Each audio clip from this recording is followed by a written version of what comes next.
This is Montgomery Mosaic on 1450 WOL, WPRS, HD2, and worldwide on WOLDCnews.com. Montgomery Mosaic features topics of interest to Montgomery County residents, businesses, and visitors.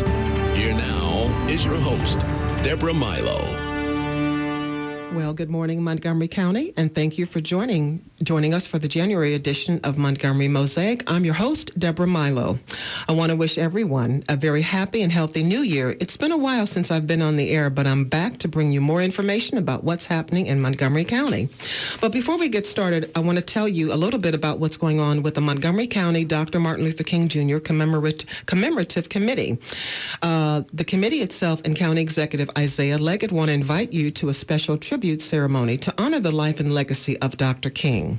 Now, the event will be held on Martin Luther King Day, which is Monday, January the 15th at 3:30 p.m. at the Music Center at Strathmore, located at 5301 Tuckerman Lane, which is right there in North Bethesda. This is the first time, as a matter of fact, in many years that the holiday actually falls on Dr. King's birthday. This is going to make this program particularly significant with very special entertainment.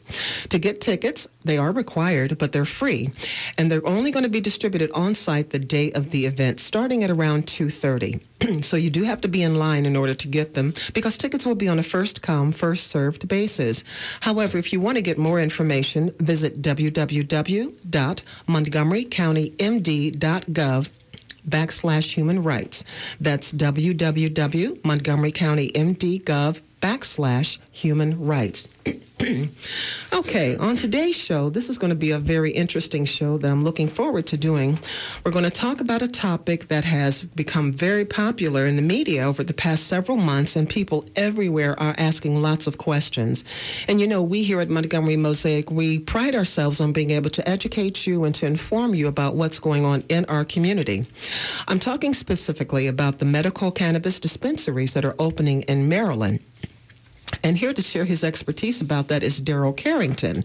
And I also have in the studio Mr. Dennis Gonzalez, who's going to focus on the operations aspect, and he's a dispensary agent in Germantown. And I want to welcome both gentlemen. Thank you very much, Deborah. You know, Daryl, I'll start with you. I really appreciate you coming on to today's show, and it's such an interesting and a timely topic.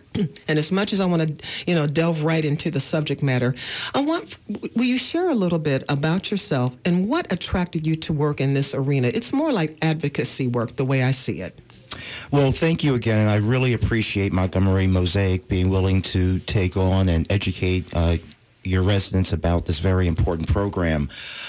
My mother was a nurse, and one of her friends in the mid-'70s had breast cancer before it was a topic that was really talked about, and her husband was a physician and was able to get her medical cannabis back in the 70s, obviously from the black market, but it allowed her to be able to eat through the chemotherapy, and it alleviated a lot of her suffering. I mean, she eventually succumbed to her disease, but she was able to live in comfort. And my mother is a person who was a deeply religious woman and was anti-drugs, but she saw this as compassionate care. So fast forward to when Maryland started to discuss reinvigorating the discussions around compassionate care and medical cannabis. It was something that was easy to dive right in and try to help out. So you literally got this firsthand knowledge, and you saw how important this was. Absolutely. This is about care. This is a nonpartisan issue. Everyone, it doesn't matter if you're a Democrat or Republican, what ethnicity you are, everyone has someone in their family that's suffering from epilepsy or chronic pain or a variety of other qualifying conditions that we have here in the state of Maryland that this can help relieve. People have over 206 cannabinoid receptors in their bodies, and we haven't been able to do the research that we need to here in the United States because cannabis is still scheduled as a Schedule I drug. Right. However, we are hopeful that over the next few years we can make a real push to get that classification changed so that we can do the important research around this important drug that will help us even with our opioid crisis here in this country. Absolutely. I mean, it's gotten out of control, and this is non-addicting. And in the 3,000 plus years of recorded history of people using medical cannabis, no one has ever died from it. That's right, and it has a very long history. I mean, there's ancient texts that talk and speak to this and the importance of it and how it was used from a medicinal perspective. So I'm glad that you're here to be able to share with us and educate us about this. Let's start by identifying exactly what medical cannabis dispensaries are. Sure. Well, let's start at the very beginning. Maryland has 3 different license types. We have growing or cultivation, we have processing, and we have dispensing, which is the retail side. Okay. So some operations just grow the product, and then they will send it to a processing facility that would then either package the flower or turn the flower into a tincture, an oil. There are patches, and there are a variety of other products that they will be able to make. And then from there, it will then go to a dispensary where it will be sold to patients or caregivers. So only the dispensaries are allowed to literally dispense medication to patients and caregivers. Right. And when and how did dispensaries become legal in the state of Maryland? Well, they were created under the same law. Actually, the history of medical cannabis in Maryland goes back over 40 years. Oh, okay. The first bill was actually introduced by a gentleman named Wade Koch, who is currently a Baltimore County council person. About 10 or 15 years after he introduced his bill, another Baltimore County Republican, Don Murphy, who is, as we speak, on Capitol Hill fighting the good fight to try to get the Rohrabacher-Farr Amendment kept into the spending bill, he introduced a medical cannabis bill, and it didn't go anywhere. And quite recently, Delegate Cheryl Glenn, along with, he is now Congressman Jamie Raskin, and a conservative senator named David Brinkley, who serves now as the state's budget secretary, revitalized this effort. And that's how we got, this was in 2014, where we rewrote the rules to have a medical cannabis program here in the state of Maryland. And it was a remarkable effort with overwhelming bipartisan support. I believe there were only 11 members of the entire General Assembly that voted against the effort. And if you know Annapolis, that's a remarkable feat. That is a remarkable feat. Yes, I do understand what you're talking about. My goodness, to say the least. I don't even know how to comment on that. My goodness. Well, and again, it's what we were talking about earlier, in that everyone knows someone in their family that's been suffering, either they have cancer, or the thing that really pulls at the heartstrings are the children in other states, like Colorado, that are seizure free, and we have children dying in the state of Maryland. That has to stop. And, no matter what you feel about the war on drugs, my good friend Congressman Jamie Raskin always says, let's take the patients off the battlefield. To say the least. Let's take the patients off the battlefield. Hello again, listeners, and thank you for tuning in to Montgomery Mosaic on Talk Radio 1450 WOL. I'm Deborah Milo, and today I'm talking with Daryl Carrington and also with Mr. Gonzalez, forgive me, Mr. Dennis Gonzalez, who we're going to talk to in the second segment. And we're talking with Daryl about the medical cannabis dispensaries opening in Maryland. Daryl, there have been some strong opinions about the subject matter, and you and I both know that. We've read it, we've seen it in the various media. What objections, just from a small frame, had to be overcome? Well, we've, as we approach this, obviously it's a controversial subject. Safety and security were one of the main questions that the General Assembly had to wrestle with in terms of making sure that this isn't going to be spilling over our borders into other states. Right. That we're not going to have kids have access to it unless they are actually patients and their caregivers are assisting them. Of course. And folks came to us. I'm Carrington and Associates, and I do a lot of work with Greenwell Consulting Group, and we were able to help growers, processors, and dispensaries in the application process and getting through this and building community support. And these were the important things that we had to overcome, is to educate people as to what this program is going to be and what it's not going to be. For dispensaries, many people were afraid this is going to be like detox centers or places where people go, for opioid addiction, and people are going to be hanging out in the parking lots. Well, nothing could be further from the case. This program is the most highly regulated business in the entire state of Maryland. It's more regulated than our casino industry. Really? There is 24/7 video recording of all operations at all of the facilities, and that has to be stored off-site in a special video that can be accessed by law enforcement at any time. Law enforcement can also access any of these premises 24/7 without any notice.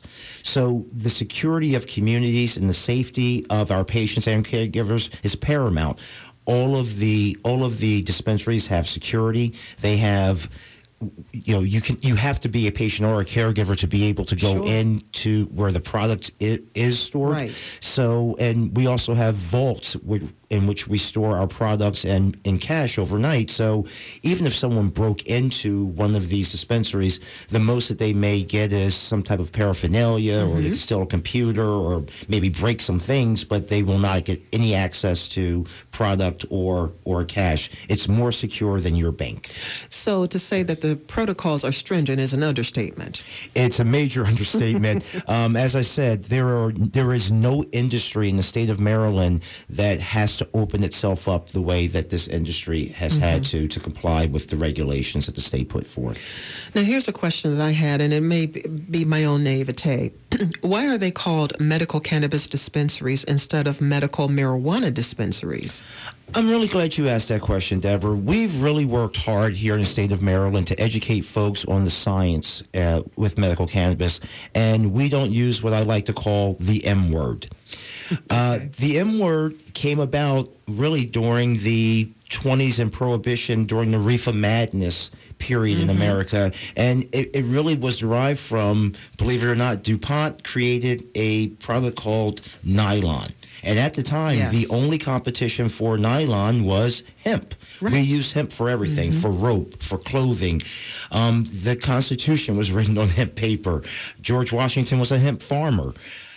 But because of that competition, they tried to tie hemp to the Mexican word, which is marijuana, right, and say, this is about the quote-unquote dirty Mexicans and the jazz culture down in the South. And so it was a derogatory term. And so we are moving away from the use of non-scientific terms and making sure that people do understand that this is medical cannabis. This is about medicine, about a plant that most of our drugs are derived from plants. So, this is another plant that we're deriving medicine from. And this is it really is a wonder drug. It has been, the research that has been done has showed that it's slowed or reduced tumors. It's obvious of, its benefits for pain management. It's obvious for its benefits for children where we use a very high CBD. Which is a non-psychoactive portion with very low THC, which is a psychoactive portion, and it has showed remarkable results in a lot of children, and they are essentially seizure-free. So I am really encouraged that as we, today I want to say to everyone too, happy first day of the legislative session for Maryland's General Assembly. We have a lot of work to do to fix some of the issues that remain in the program, and one of the big ones, and the 300-pound elephant in the room, is a diversity issue. Oh, yes. When you look at the population of Maryland, its African-American population being, as high as it is, and to have no growers that have over 51% equity ownership of African Americans is a question that needs to be resolved. And I'm hopeful that our General Assembly can be bold in fixing this program, because right now Maryland has the highest price per ounce anywhere in the country. And that's because we have an artificially low number of growers in the marketplace. My goodness, I'm telling you, that's a lot of data to consider. You know that? It really is. And like you said, the diversity issue seems to always be one that comes up, at least when you expect it. Well, folks, this is Montgomery Mosaic on Talk Radio 1450 WOL. I'm your host, Deborah Milo, and I'm here with Daryl Carrington, and I'm also here with Dennis Gonzalez, and we're talking about the medical cannabis dispensaries that are opening here in Maryland. Now, after a quick break, we're going to come back to talk more with Daryl as well as with Dennis, and we're going to have some great information for you, so I want you to lean in, focus, and pay attention. Be right back.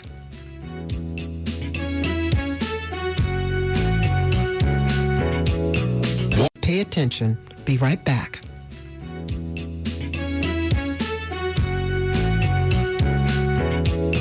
Washington, D.C.'s News Talk, 1450 AM WOL and 95.9 FM. Good morning. This WOL traffic and weather update brought to you by the Foundation for a Better Life. Inner loop at the Wilson Bridge. Construction in the right lane. Still very heavy from 210 to get to the Wilson Bridge right now. If you're heading on to Suitland Parkway, you'll find that slow inbound from after Alabama Avenue to Stanton Road. On the inner loop of the Beltway, also heavy from Pennsylvania Avenue to Andrews. Broken down vehicle on the inner loop after Route 5 before St. Barnabas Road. Winston Churchill's words stirred his country in the face of defeat. Today they inspire us to reach for our own victories. Commitment, pass it on from the Foundation for a Better Life at values.com. Now your WOL weather forecast. Becoming partly cloudy this afternoon, a high around 45. Few clouds overnight down to 35. Increasing clouds again during the day.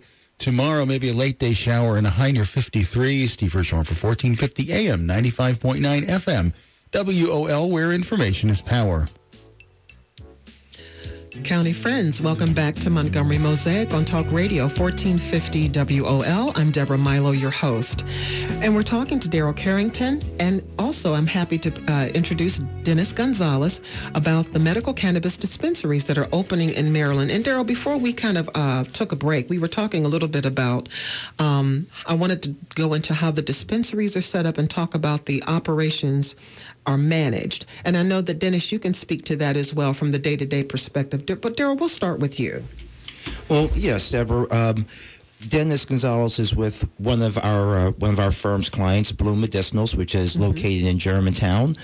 This week, they're actually going to have a soft opening on Friday, and that's going to be for our pre-registered clients, because as everyone knows, we have a very limited supply of medical cannabis currently in the marketplace. We need to improve the quality of the medicine that's currently in the marketplace as well. Okay. From what we've heard from feedback from some patients, and I'm sorry, and the way they are situated and organized, it depends upon the individual dispensary. I've been to several of them, and they all look different. Okay. But they have basic requirements to satisfy the letter of the law, and most of them exceed those standards. I see. Because they want to go out of their way for safety and security. Absolutely. So you have to be buzzed into the area in which the medical cannabis will be available for purchase. There is a point-of-sale system that's in place, a system that has broken down a little bit, and we're hopeful that they can work the bugs out of that. But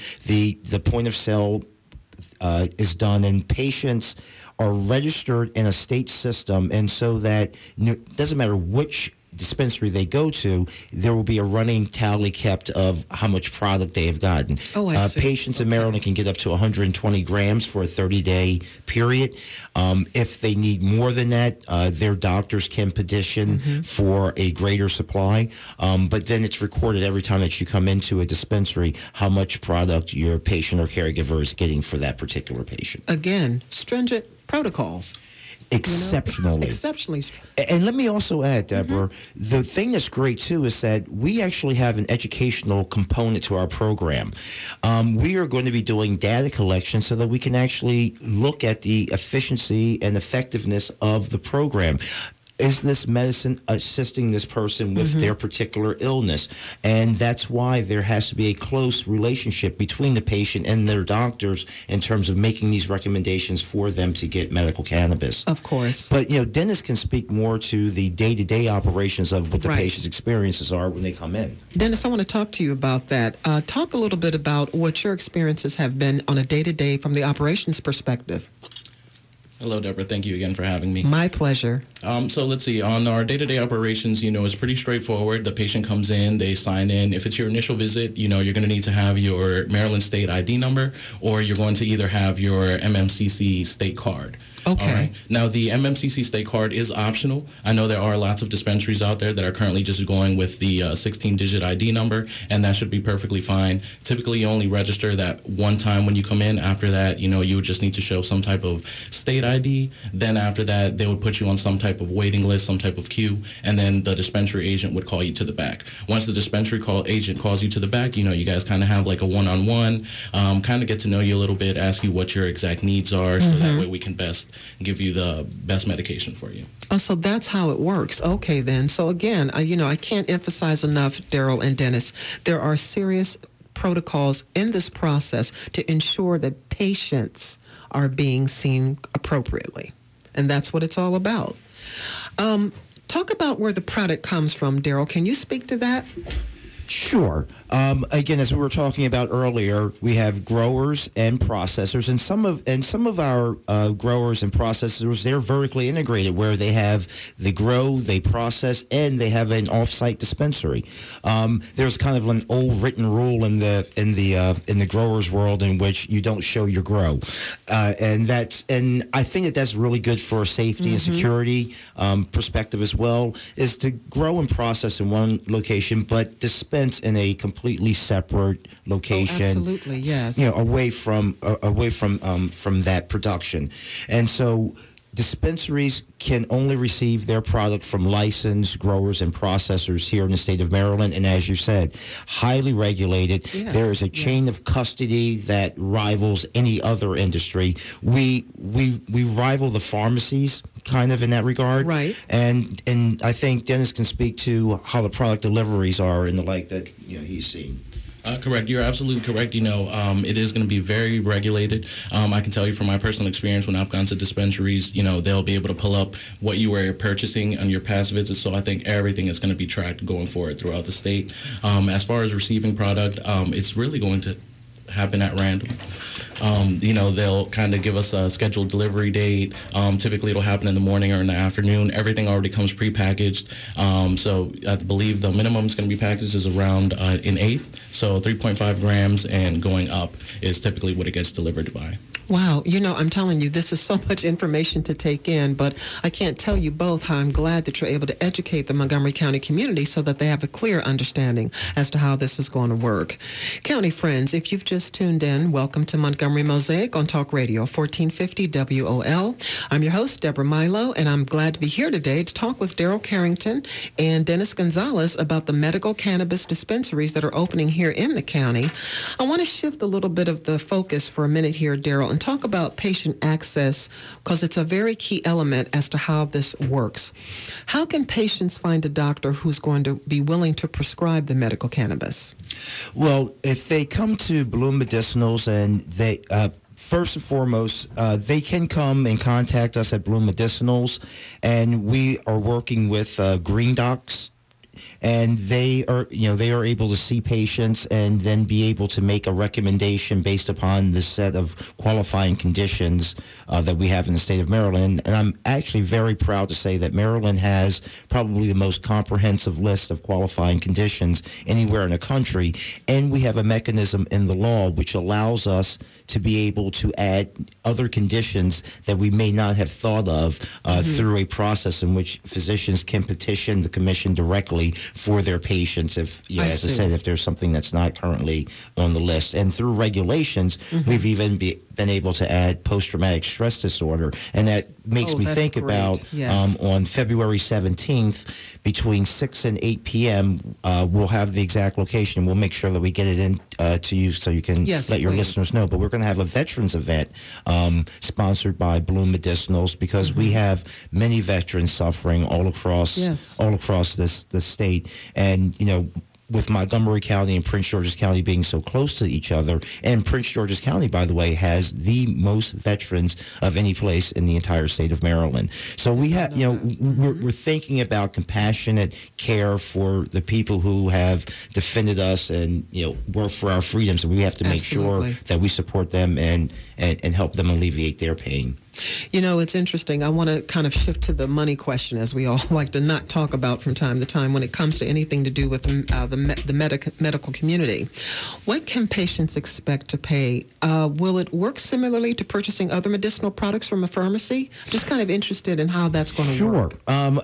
Unfortunately, this is all out of pocket for the patients. One of the things that Dennis was referring to, in that most dispensaries are only, are saying that they will accept just a 16-digit number, is because we don't want patients to have to spend the extra money on an ID, that they really don't need. As long as you can prove that you have a picture state ID, then just with your number, you're allowed to be able to go into a dispensary and get your medicine.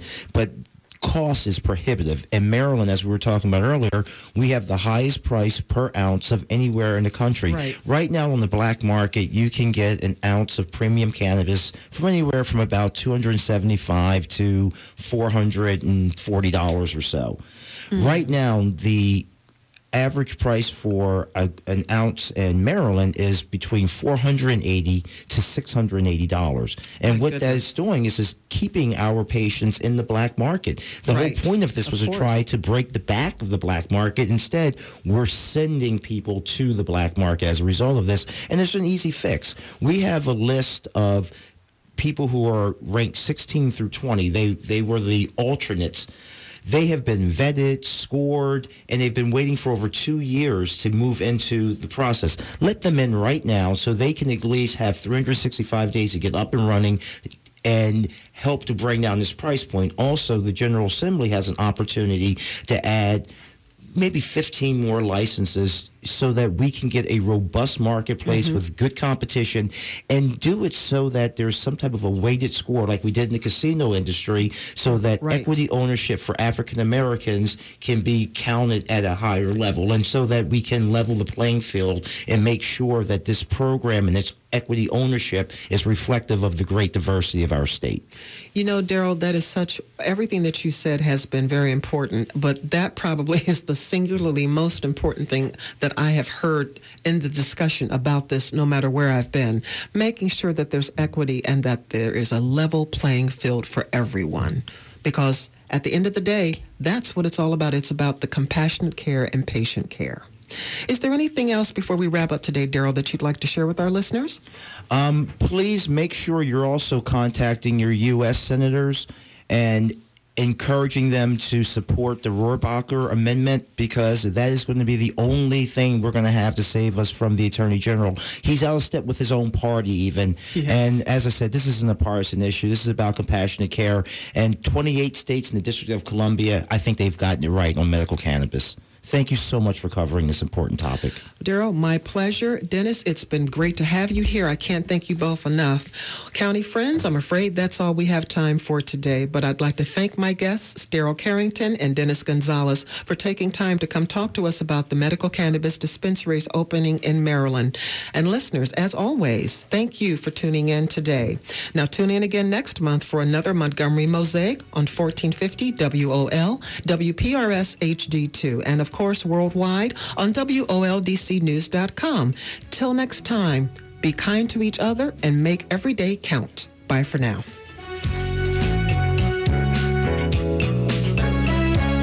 You've been listening to Montgomery Mosaic, featuring topics of interest to Montgomery County residents, businesses, and visitors.